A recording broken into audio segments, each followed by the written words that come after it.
मोठी बातमी समोर येते। मीनाताई ठाकरेंच्या पुतळ्यावर कुणीतरी रंग फेकलाय।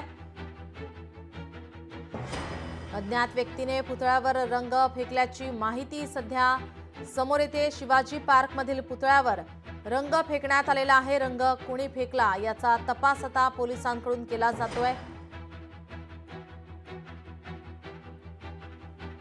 ठाकरेंच्या शिवसेनेकडून हा आरोप होतोय। मीनाताईंच्या पुतळ्यावर रंग फेकल्याचा आरोप त्यांच्याकडून करण्यात आलेला आहे।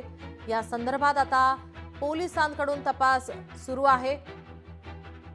शिवाजी पार्क मधील या पुतळ्यावर लाल रंग हा टाकण्यात आलेला आहे। लाल रंग कोणी टाकला याचा तपास आता पोलिसांकडून आता घेतला जातोय। या ठिकाणी आता पोलिसांचा बंदोबस्त वाढवण्यात आलेला आहे। मीनाताईंच्या पुतळ्यावर रंग फेकला, ठाकरेंच्या सेनेकडून आरोप होतोय। याचा तपास आता पोलिसांकडून घेतला जातोय। सीसीटीव्हीच्या माध्यमातून या व्यक्तीचा, आरोपीचा या ठिकाणी आता शोध सुरू आहे। मात्र आता आपण ही दृश्य पाहतोय। पुतळ्याची साफसफाई करण्यात येते।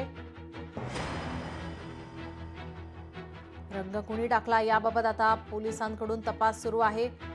कार्यकर्त्यांकडून या ठिकाणी आता पुतळ्याची स्वच्छता करण्यात येते। पोलिसांचा बंदोबस्त या ठिकाणी आता वाढवण्यात आलेला आहे। अनेक शिवसैनिक या परिसरात आता दाखल होण्यास सुरुवात झालेली आहे।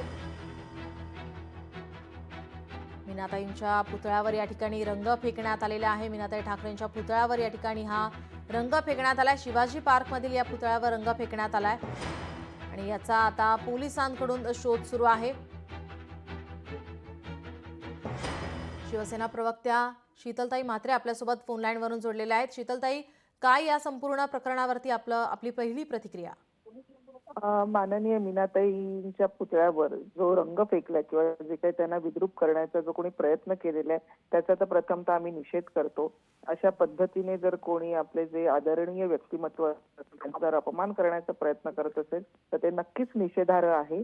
आणि यामध्ये माहिती पोलिसांनी लवकरात लवकर माहिती घेऊन यामध्ये जे कोणी दोषी आहेत त्यांच्यावर कारवाई लवकरात लवकर करावी ही आमची विनंती आहे। जी, कोणावर आपल्याला संशय आहे या संदर्भात? मला असं वाटतं की कोण मनोरुग्ण असं आहेत का, की कोणी अजून कोणी समाजकंटकांनी हे केलेलं आहे का, या संदर्भात पोलीस योग्य ती माहिती घेतील। तिथे सीसीटीव्ही फुटेज असू शकतं, आजूबाजूला सीसीटीव्ही असू शकतात, तर त्याच्यामुळे त्याच्यातून माहिती घेऊन पोलीस नक्कीच लवकरात लवकर जो कोणी दोषी आहे त्याच्यावर कारवाई करतील अशी आम्हाला आशा आहे। जी जी, धन्यवाद शीतलताई आपण दिलेल्या प्रतिक्रियेसाठी। लोकशाही मराठी ऐका, पहा, जागरूक रहा।